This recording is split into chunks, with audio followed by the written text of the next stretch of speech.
Welcome to the Radio Horror Show here on WCW live broadcast radio show. Hopefully you're enjoying this recorded interview. Tonight on the show with us, we have a returning guest of the show. Has been on the show in quite a number of years. Came on back in 2010, but we reached back out to him because we lost that interview a long time ago. So we said, why don't we research some of our older interviews to see if they are still with us and to come back on the show. And tonight on the show with us, we have Charles Bernstein on the show with us. Thank you for coming back on the show. Talk a little bit about what you've been working on the last several years and some anniversary stuff that's happening this year. Wow. Okay, Chris, it's good to talk to you again. 13 years ago, my God. Maybe you remember what we talked about. I think we mostly talked about the Nightmare on Elm Street score. So, but it's funny that you're coming back on this year because this year is the 40th anniversary of Cujo, which has never been remade. So there is only one Cujo movie. You know, I think there should only be one Cujo movie. It is really, it's a remarkable movie, performance-wise, camera-wise. That Jan de Bont and Lewis, I've worked for since we did Cujo, the director, Louis Teague. So anyway, I really think Cujo has aged really well as a very, very strong drama with horror, with character. I mean, I think it's a really good movie. What's funny is that it's also the 30th anniversary of another movie you did the score for, which is I had never seen and never even heard of when the last time you came on the show. But I have seen the movie. I've seen it twice now with the commentary, without the commentary, and there's a video game too, which is bizarro. Wow, the really? The Entity. Yeah. Also 30. It's also been 40 years since that movie came out because that movie actually came out next week, February 4th, 1983. The Entity came out in theaters. Wow. Well, okay, The Entity. I mean, it sounds like I'm just, plugging stuff I've done, but the Entity. No, but The Entity is controversial as all F. Oh man, it's an excellent movie. Again, a first-rate director, Canadian guy, Sidney Fury. Again, a remarkable camera, a remarkable cast. I mean, Barbara Hershey, after all. So, and that book by Frank DiFilippo and all that. It's really another movie that shouldn't be remade. I mean, it's. I don't think they could ever remake that, and if they did, I mean, just the controversy on the internet would shut it down. If they ever announced we're remaking The Entity, but based on another story where a woman got raped by a ghost, the internet would tear that studio apart. The internet would just be going nuts. Yeah, no, I can hear that.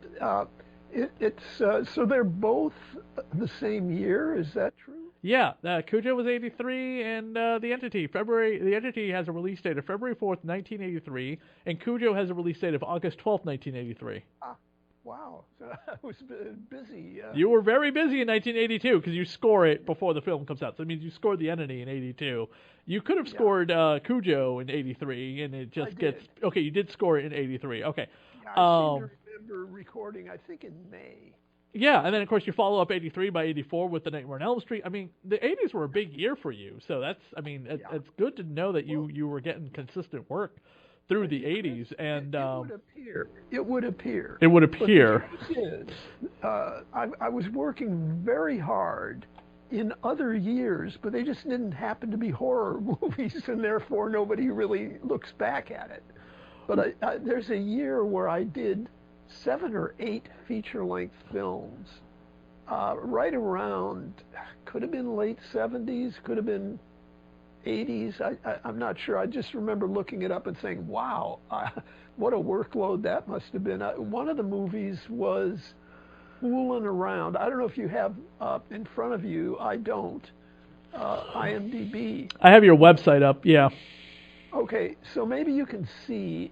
No, my website I don't think is as diligent, as IMDb in listing all the movies, but there's a movie called The House on Garibaldi Street, along with, and that was like a real heavy, dark, violent thing. Okay. and Fooling Around, which was a comedy. I mean, there was just all kinds of very, very diverse, very different films within a 12-month period. And as I say, it seemed to me there were about 7 or 8 of them. So. What and then what's funny is staying in '83 for now. When you were doing Cujo, was this like I've seen behind the scene footages of like John Williams or something like that. They have the movie playing while they're scoring it, and I don't know if that's just set up for the effect for the DVD release. But do they do that? Do they project the film on a screen for you guys while you're composing and playing? Absolutely. They do. Okay. Absolutely. Yeah. Now, having said that, these days, back in the '80s, that's the only way you could score to picture. But these days, we've got it digital in our computers, and we're basically watching it while we're writing, watching it while we're mixing. It's kind of easy now. In those days, you had to have a union projectionist. You had to load the camera with, maybe there were as many as 18 reels of film or something, with sound, which means twice that. And so yeah, the recording process was much more, and they had to be union. It was big studios. So when I recorded, now I should be clear about this. When I recorded Cujo, we had a big orchestra. We were at Warner Brothers, which is the same stage. It's now called the Clint Eastwood stage, I think. But it big orchestra projecting the movie behind the orchestra. However, when I did Elm Street, I was flying in the dark. I did it here in this studio where I'm talking to you from now in 1982, 83, whenever I was working on that. And there was no digital video. So I was working to a VHS work print, which you couldn't really sync to. So it was very, very different for Elm Street, which wasn't a big union orchestra situation. With the entity, there's a certain kind of music that gets put into that film, especially during some of the more uncomfortable scenes of the film. There's like this sound, this noise, this ambiance or whatever. Was that done by you, or was that done by the special effects people? You know what? I don't know what you're referring to, Chris. It's hard to describe. It's during the scenes where she's getting attacked. There is no, that's me. Okay, that is you. Okay, yeah, it's during the attacking rhythmic scenes. Yeah. Entrada Records released a CD, and I think one of the bonus tracks is me explaining how I built that. It's rhythmic. It's chung, chung, chung. Yeah, that's it. Yeah, I recorded that at, at Village Recorders in West LA. And I was layering a number of rhythmic elements and working with the director, Sid Fury, to try to get what he called the thrasher sound. Mm-hmm. And yeah, that was definitely me. Where did you pick up your craft from? I mean, like where did you go to school to learn to compose music?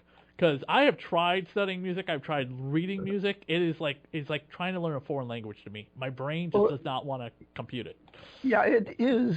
Excuse me. It is a foreign language. Or let's just say another language, not foreign to musicians, but right. It is a language other than our spoken written language. There was something in your question I wanted to address. How did you phrase it? Where does your background in music come from? Like where'd you get your start? That's yet a third question. But going back to how did I get my craft kind of question. That's what it was. Yeah. Yeah, and when you asked the question, you said, where did you go to school, or did you go to school to do that? That's what I wanted to differentiate. I went to school learning the language of music, but not the language of writing music for film. big difference. These days, every college across the country seems to have a course where composers learn to write film music. When I was coming up, it was unheard of that any place would offer a college level learning, training program for people who write music for movies.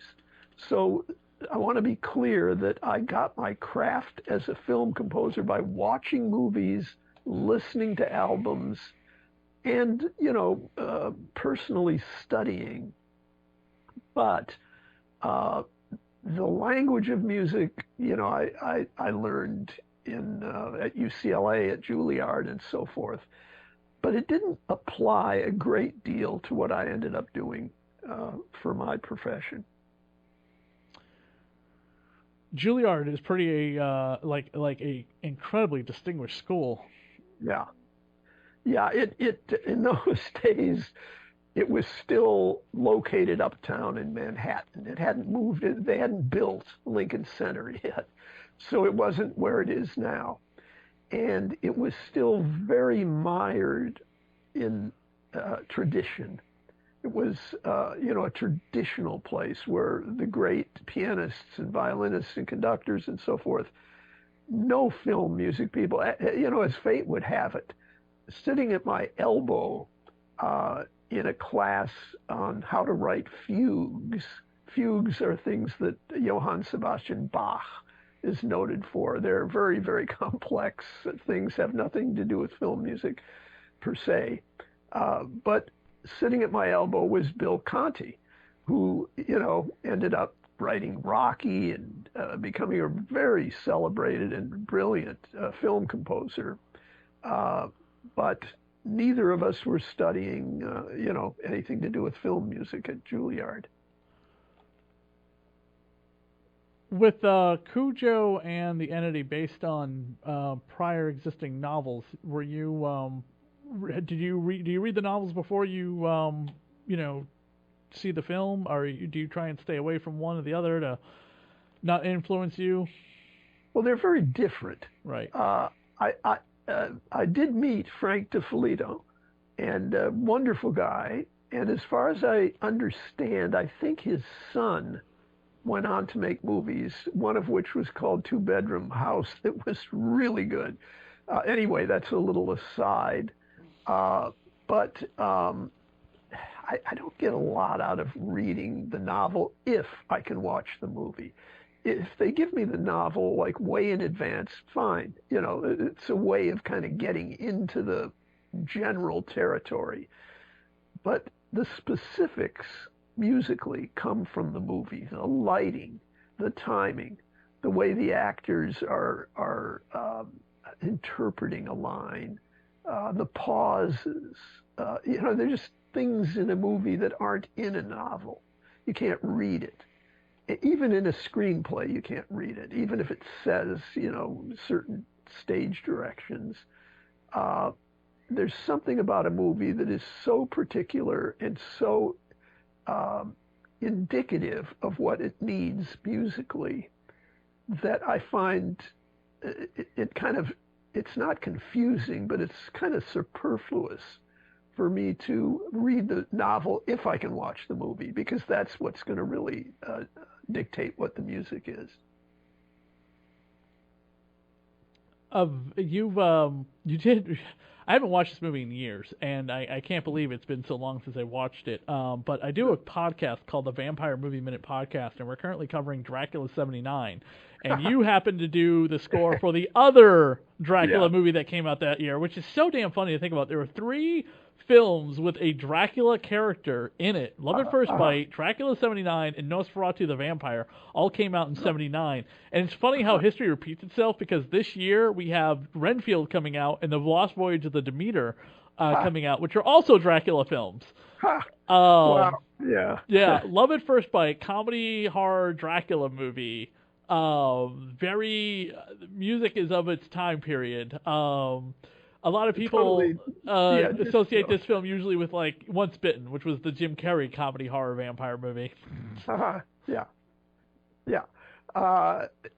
Love at First Bite is very much a film of the late 70s. Oh, yes. Yeah. You know, I wrote two disco songs, Dancing Through the Night and Fly by Night, that are prominently used in the movie. And some of the score had a disco beat to it, but this was, again, a big orchestra score. I didn't score it in the disco style. I brought in some elements other than those two songs I mentioned, both of which I wrote before breakfast one morning. It was, just a piece of cake. Let's see, fly by night, sleep in the daytime. These little phrases and that pounding disco beat. When the movie opened, they had a party for it in Manhattan at Studio, what was it, 54, some famous nightclub. And Baryshnikov, the great ballet dancer, was invited to this party, which was a kind of for Love at First Bite opening. And there was like a disco night using that music, and people were dancing to it. I did not go. I did not fly back to L.A. I'm sorry, from L.A. to New York. I stayed in L.A., but I heard it was quite a bash. What is your favorite kind of film? I mean, you've composed so much for so many different genres. Not just horror, but also comedy, also dramas, also action films. What personally is the kind of film that you enjoy that you're not composing? That's a good question, Chris. It's a deep question because I've done, maybe it seems like not much more than a half dozen horror movies, believe it or not, maybe 8. Yeah, and then people assume you're a horror composer because you've done Cujo, because and you've done Love at First Bite, and Nightmare on Elm Street, obviously, probably the biggest thing on your IMDb. Yeah, and so it turns out that the horror movies I did were big hits, and as horror movies are, they have a real strong following. But I mean, I've done history movies, like there was a 6-hour miniseries on Anwar Sadat called Sadat. Mm-hmm. It was rich with Middle Eastern, Egyptian music and stuff. I really loved doing that. Very different. I've loved working on some of the comedies, which are very difficult. Horror movies are not as difficult as comedy. Comedy is hit or miss. Horror, it's a pretty wide target, mm-hmm. to scare. But to get a laugh, or to not step on a laugh musically, to help it to happen, that's, I don't know, it's a narrower target, a smaller target to hit. It's easier to miss. Scaring the wits out of people is a bigger target.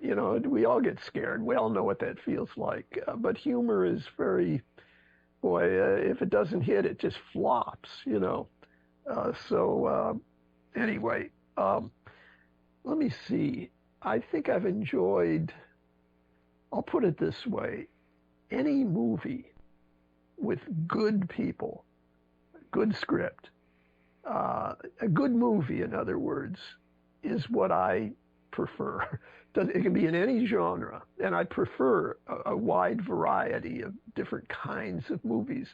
But the one thing I really appreciate and, kind of long for when I get hired on something is that I'm going to be working with good people on a good movie, well made, people who care about the movie, and like Elm Street and The Entity and Cujo, and these are really good directors, terrific actors. They're such a pleasure to do, and I've worked on things where it's not such a pleasure, where the director, for whatever reason, is tearing their hair out, just not knowing what to do, and the production's in trouble, and they're off budget, and they're behind schedule.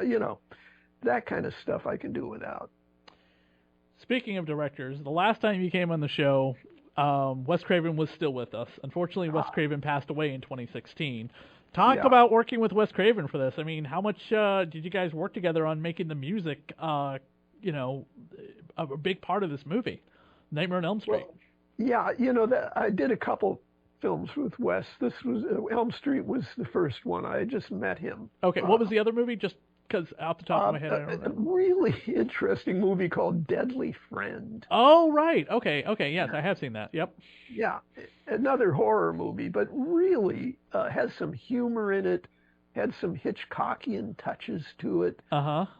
It's a very underrated horror movie. Gotcha. And But yeah, talk about working with Wes Craven. I mean, yeah, sure. Well, I loved Wes.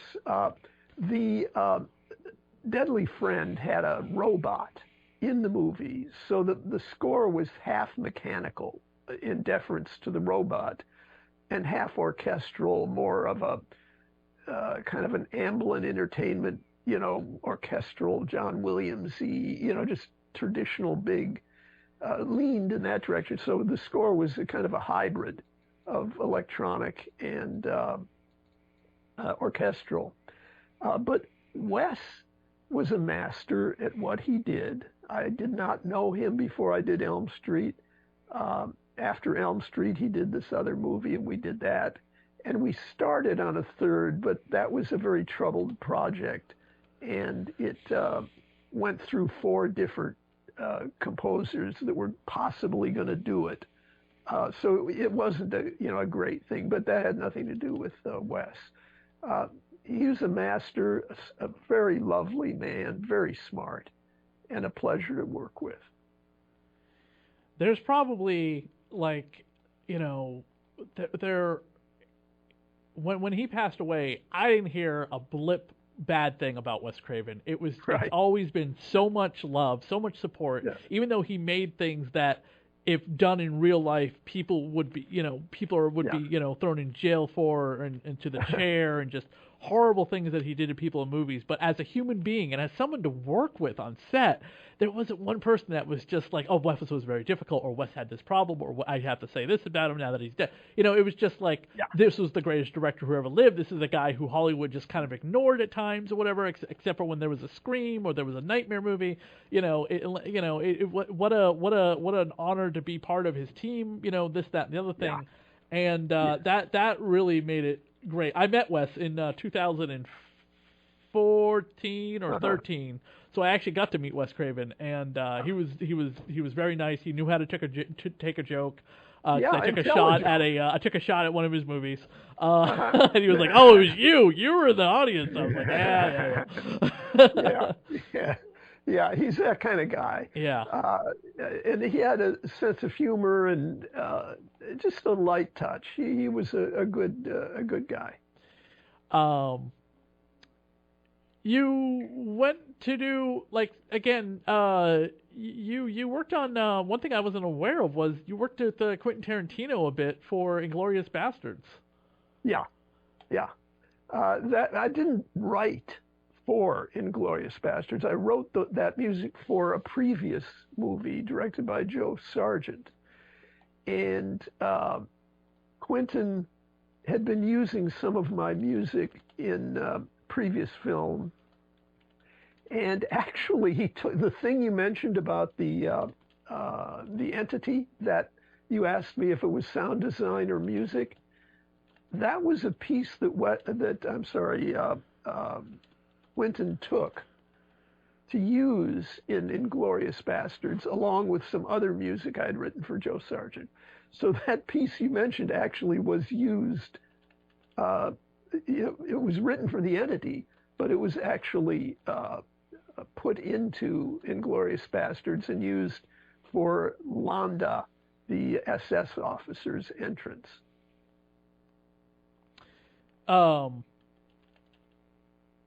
Was that your last major studio film? Was Inglourious Bastards? Let's see. I'd have to look.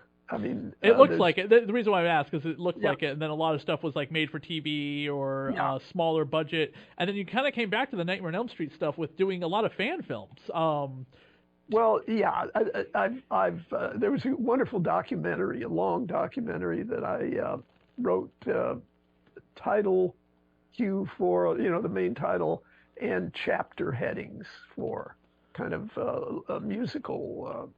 Like you do for a TV show, maybe with commercial breaks and stuff. You know, like a series where there's a series title. And a number of smaller interviews that were made into films and whatnot. So yeah, I've worked with some good people on those too. Those fan films can be kind of hit or miss for me sometimes, and there's so many sometimes, and I think it's all a matter of like how much love are they putting into this to make it look good. How do you feel about fan films? I mean, there's fan films for everything, from Marvel stuff to Star Wars to Star Trek to horror. Obviously, it seems like Nightmare on Elm Street, Jason or Freddy have competing. Jason, Freddy, or Michael Myers have a competing number of fan films being made about them at any given time. You notice that? Those three guys constantly have fan films. You know something, Chris? I'm not that familiar with the genre of fan films. I end up in them, but I'm not that, I don't consume them, let's say, necessarily. So I see them pop up on IMDb, but they're there as a result of an interview or something that was set up, but not, I'm not part of the making of it. One of the funniest films I saw listed on your profile was about was Sharktopus versus Whale Wolf. Is this one of those Sci-Fi Channel monster movies? Yes. Okay, I haven't seen it, but I saw it on there. I was like, this has got to be a Sci-Fi Channel movie. The title alone sounds like it's from Sci-Fi Channel. You got that right. It was actually produced, believe it or not, by oh my God, Corwin. It was a Roger Corman. I'm sorry. It was a Roger Corman production, and I was hired by Roger, and his wife was producing. And I don't know if you know Roger Corman, but he's kind of a legendary Hollywood guy. I mean, he was given an Oscar for being who he is, an honorary Oscar a few years ago. Yeah, and I just saw the. I just saw that. I must have missed that. I follow Corman's career here and there. But those are definitely his films. Good to know that he's still doing, pumping those kinds of things out. Yeah, it's pretty astonishing. It was a lark. I thought, well, this will be kind of fun. It was the only film where I teamed up with someone else, where I wrote the themes and wrote the, kind of the music to be used throughout, and then let him, a guy named Ryan Beveridge, very talented guy, he'd flesh out, like when there's a shark attack, okay, well, when Shark Attack 2 and Shark Attack 3 happens, it's the same kind of music, but Ryan would, kind of fit it to the new needs of that particular part of the film. So it was a certain way of working. I enjoyed that, but I've never done it before or after. Are you, I never see your name pop up on convention circuits. Do you do any convention appearances and stuff? Not really. I was at Comic-Con, not too, well, yeah, now it's been kind of long. Let me think when it was. Probably around 2015, I'm guessing, or 16, somewhere in there, down in San Diego. I did do that, and I was on a panel. But no, I don't do a lot of that. I'm not, that's, again, genre related often, and, I'm usually or very often on other kinds of projects. What do you got coming up? I'm working on a really, really good, with, again, the 3 projects I've done in the last year are all great people, excellent project kinds of movies. I'm currently working on a Spanish production about art. It's a feature-length documentary, brilliant Spanish filmmakers. They interview, in this, in the process of exploring art, David Hockney, Chuck Close. It turns out that Sean Penn is a big collector of some of the artists in the film, so Sean Penn is in the movie. So that's an interesting project. Um, I just finished a project for a New York a group of filmmakers uh, working on a interesting one-woman show. A woman named Britannia Alda, Latvian refugee story from World War II. Very touching. Really enjoyed working on it, and a lot of music in it. And I did a short quickly in the fall for a London director, Dave Anderson, and kind of a film noir thing in the Jerry Goldsmith Chinatown direction. A short film, though. So that, those are a few things I've been working on recently. I think I remember a conversation we had 13 years ago where you said that they never used the Nightmare on Elm Street score, the that Yeah. really hypnotic, childlike melody consistently. Unlike the Friday the 13th with the kick kick ha ha ha, they constantly used Yeah. it. They obviously used John Carpenter's score for Halloween and Yeah. Christopher Young's score for Hellraiser, just to kind of name a few other great composers. But Yeah. yours was a roller coaster that they didn't want to stick Freddy with a theme song that you essentially created. Did you ever have any misgivings about that, or like really frustration? Because I'm assuming that could have been some decent royalties for you over the years. Yeah, I have no regrets. I think they made a mistake. I don't know what their reasoning was, but they wanted to not make that franchise have a musical identity. They felt very strongly of going, to very different composers from one to the next. I don't think it paid off for the series particularly, but so be it. Uh, it's, I don't think it's any less well known among people who care about, the genre.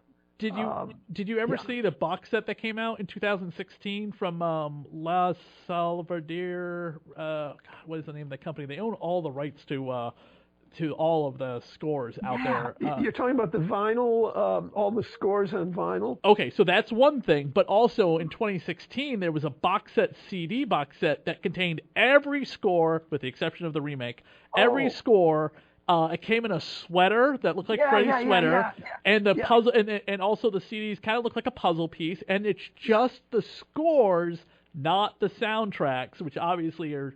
To put out a yeah, box set of scores is obviously easier than the soundtracks, because the soundtracks is a bunch of mixed music and you're going to pay massive royalties out to everyone who put a song on there. But whereas it's composers, it's a little easier if the studio owns the music. Did you ever see that? yeah. Actually, I have a couple of those box sets with the little Freddy sweater Yep. on them. Yep. Yeah, that was great. That Yeah, was great. I put off buying that for a year until I finally slapped myself in the face and said, "Just buy it, you idiot! Because once that thing disappears, it's gonna go for thousands of dollars on eBay, and you'll never get one." And I just Yeah. puttied up the $100 and bought it. And thank God I did, because sure enough, yeah, it's out of print, and you're getting it for less than maybe $500 on eBay. Ah, wow. Okay, that's good to know. So maybe I'll hold on to these couple of box sets. Sign one and throw it on eBay and be like, "Oh, this is, by the way, it comes with a signed from me, the guy who actually made this music." That's interesting. Yeah. Well, there have been some nice vinyl sets. There have been some nice. Yeah, the That vinyl one. sets are expensive, like $250. I think you get the first 6 films. Well, I just did two vinyl sets, not sets, I'm sorry, but vinyl releases. One they haven't been released yet, as far as I know, but I just finished working on them. One of them was for April Fool's Day, Oh kind yeah, of spoof horror. yep. And it has the original orchestral tracks, whereas the original vinyl had only my electronic tracks. Gotcha. And the other one is the movie Rumpelstiltskin, also a horror movie. Yeah, Uh, I'm not a. I saw that so long ago when it was on VHS at the rental store. So I didn't bring it up only because my memory of it is very very it's limited. So not a great movie. no, it's not. Yeah, yeah. It had kind of an interesting score. It's a very cohesive score with a theme, and I wrote a song called "My Kind of World," where the Rumpelstiltskin character voice is singing how glad he is to be in the world we live in now because there's so many more weapons and motorcycles. It's his kind of world. There's more potential for the kind of mayhem that he,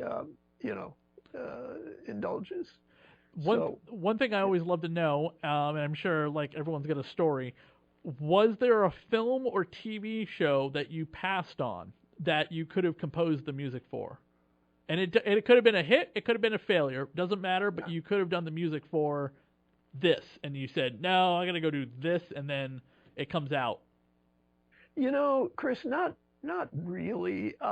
When I was working heavily, in younger years, I would take things, at the same time, or I did a lot of it. There was some turning down. I mean, I had limits. I didn't want to over commit to doing more than I could do well. But I didn't do a whole lot of turning down. Good. And when it happened, it wasn't anything notable. There's some conflicts.